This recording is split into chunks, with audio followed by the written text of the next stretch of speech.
14 years old. There's something that oppression does. It makes you grow up fast. And the atmosphere during those years, it compelled you to grow up fast.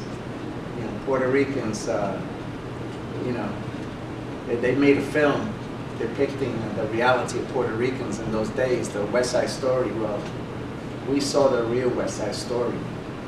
And it wasn't with Carita Moreno singing I Want to Be in America.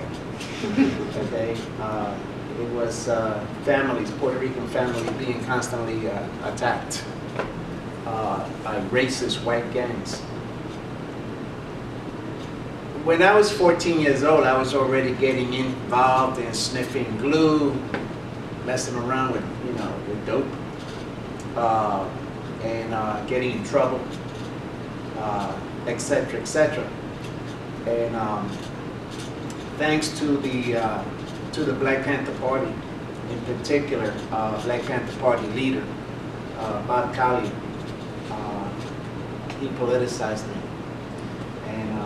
They put me on a bus where I met these really dope young people who wanted to make social change. It was from that trip that my life got turned around, and I chose to be a fighter. Once I joined the organization, I became part of the defense ministry of the entity. The defense ministry were the protectors of the organization.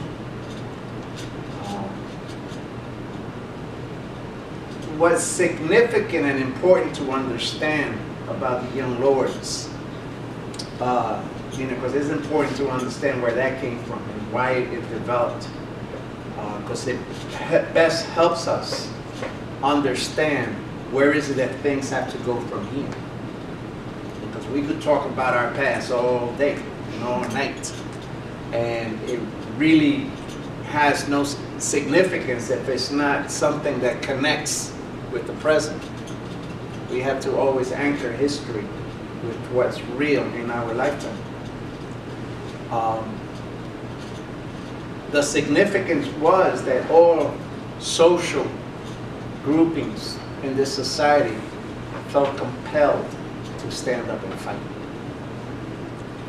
Police brutality was very similar to the hunting season of bears.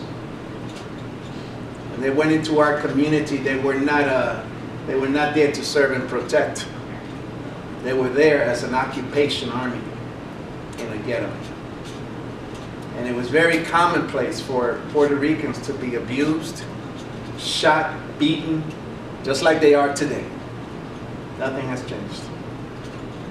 What the Young Lords shed light on was that that can be reversed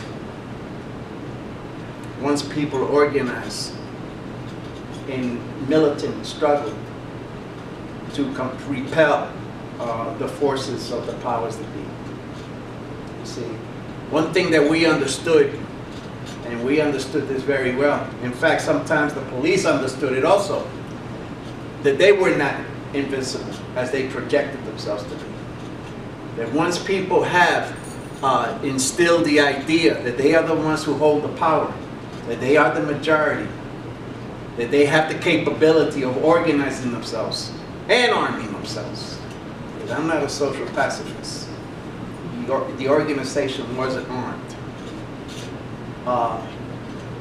They then are able to measure the lack of power that they have, you know, because their force, their power is really not the hollow point bullets that the NYPD carries in their weapons.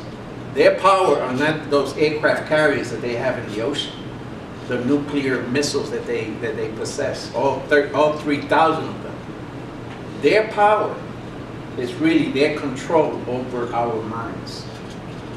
And as long as we're sucking up the juice that they are the ones that are invincible, that they have a divine right to take money for children's food away, that they have a divine right to take health care away from people. As long as we believe that, then they will continue doing it. And young lords, if there is anything that they will mean to the Puerto Rican people, they will be a point of reference for what needs to be built today. And that takes me to the conversation that there was a solidarity rally today. It's really